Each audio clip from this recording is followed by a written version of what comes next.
This video sponsored by SBO Digital Marketing. Skip பண்ணாதீங்க. பெரிய தப்பு. தினம் 300 ரூபாய் சம்பாதிக்க அரிய வாய்ப்பு. இன்ஸ்டாகிராம், ஃபேஸ்புக் பயன்படுத்த தெரிந்தால் போதும் content post and content publishing மூலமா தினம் 300 ரூபாய் சம்பாதிக்கலாம். இந்த வேலை செய்ய 5 நிமிடம் போதும். Work training support, group communication support, all language customer live chat support, முக்கியமா சொந்தமா ஒரு பிசினஸ் ஸ்டார்ட் பண்ற அளவுக்கு உங்களால கற்றுக்கொள்ளவும் முடியும், சம்பாதிக்கவும் முடியும். இந்த வேலை வாய்ப்பு வழங்குவது 5 வருடத்திற்கு மேல ரன் ஆகிட்டு இருக்க நம்ம தமிழ்நாட்டு company school of business organisation private limited. மேலும் விவரங்களுக்கு டிஸ்கிரிப்ஷன்ல கொடுத்திருக்க நம்பருக்கு வாட்ஸ்அப் பண்ணுங்க. சரஸ்வதியின் மீதான பக்தி நவராத்திரி விழாவின் போது அழகாகவும் துடிப்பாகவும் வெளிப்படுகிறது.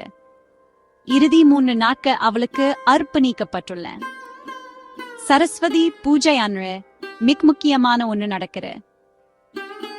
மக்கள் புத்தகங்களை அவரது படத்தின் முன் வைக்கிறார்கள். மக்கள் தங்கள் வேலை கருவிகளை அவரது படத்தின் முன் வைக்கிறார்கள். மக்கள் தங்கள் உபரங்களை அவரது படத்தின் முன் வைக்கிறார்கள்.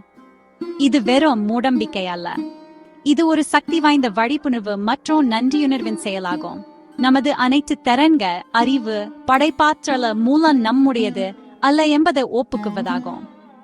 நாம் ஒரு உயர்ந்த நுண்ணறிவின் விளையாட்டை அங்கீகரித்து அதுக்கு நமது நன்றியை தெரிவிக்கிறோம். உங்கள் புத்தகங்களை வெறும் பொருட்களா இல்லாமல் அறிவின் உருவங்களாகவும் பார்க்கும்போது, ஹாய், உங்கள் கருவிகளை வெறும் கருவிலா இல்லாமல் உங்கள் படைப்பு ஆற்றலின் நீட்சியாகவும் பார்க்கும்போது அவற்றுடனான உங்கள் உறவு மாறுது. அவை புனிதப்படுத்தப்பட்ட பொருட்களாக மாறின.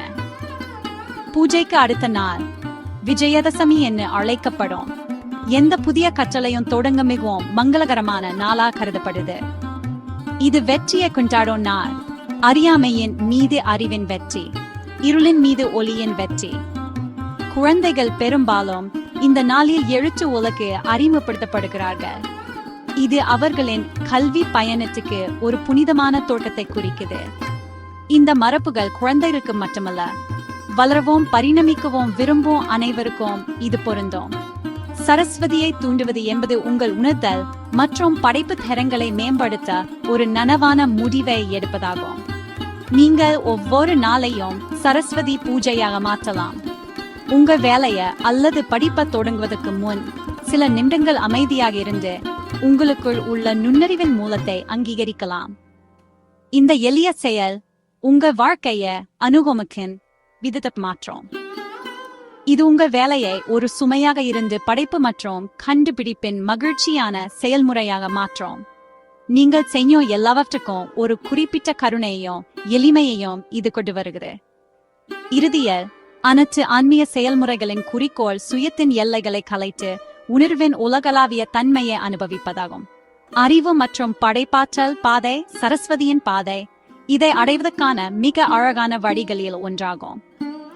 கற்றலுக்கு உங்களை அர்ப்பணிப்பதன் மூலம், கலையில மூழ்குவதன் மூலம், புதிய ஒன்றை உருவாக்க முயற்சிப்பதன் மூலம் நீங்கள் யார் என்பதன் எல்லைகளை தொடர்ந்து தள்ளுகிறீர்கள்.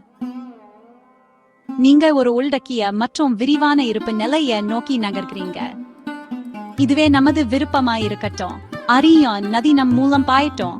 நமது வாழ்க்கை ஒரு படைப்பின் பாடலாக மாறட்டும். இதுவே நாம் செய்யக்கூடிய மிகப்பெரிய காணிக்கை.